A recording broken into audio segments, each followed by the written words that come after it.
Sabko namaste. This is Vuruthong from Nagaland.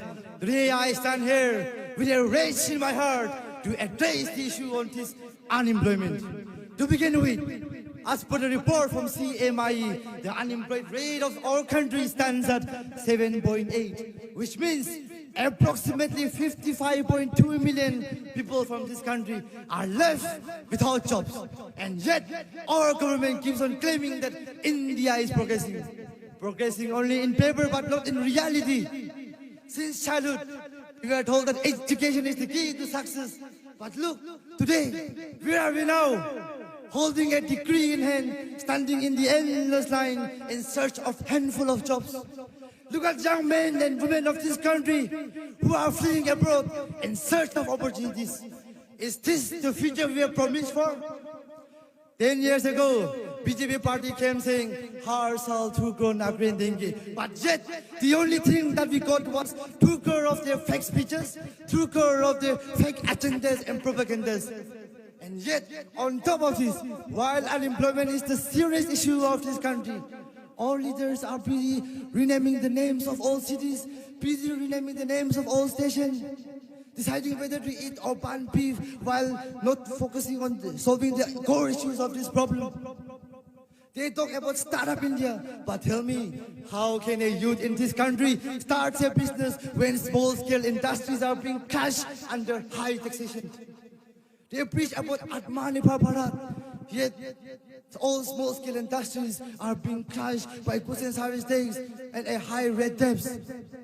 They preach about Achedin, but look, Achedin has arrived only to Ambani's, only to Atanis, only to BJP political families.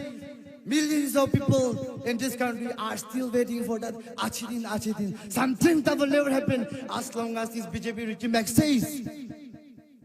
Today, they preach about, they keep on defending themselves that India is the fastest growing economy. But Honorable Prime Minister Modi and his party must understand that the true success of this nation is not calculated only by GDP alone, but it is also calculated by the dignity of the workers and, most importantly, the opportunities that it provides to the youth of this country.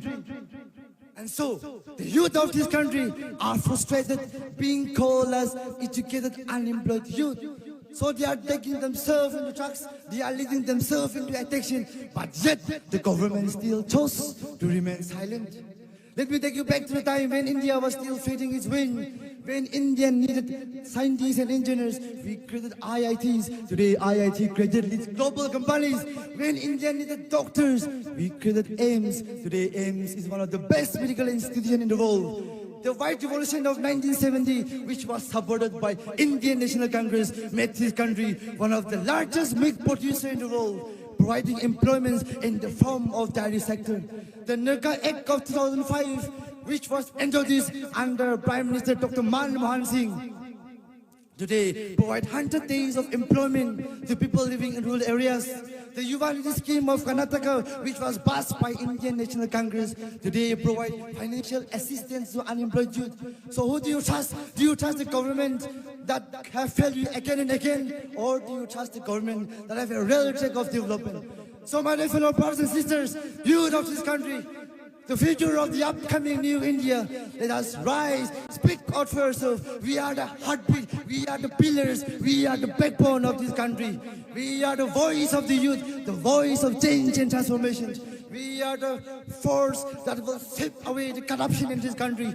We are the fire that will burn down the fake promise. So come join with us, with your voice, with my voice, together as one voice. Let us shape the destiny of this country. Let us rebuild, let us reclaim and make this country a country that truly belongs to us. Jai Hind, Jai Bharat.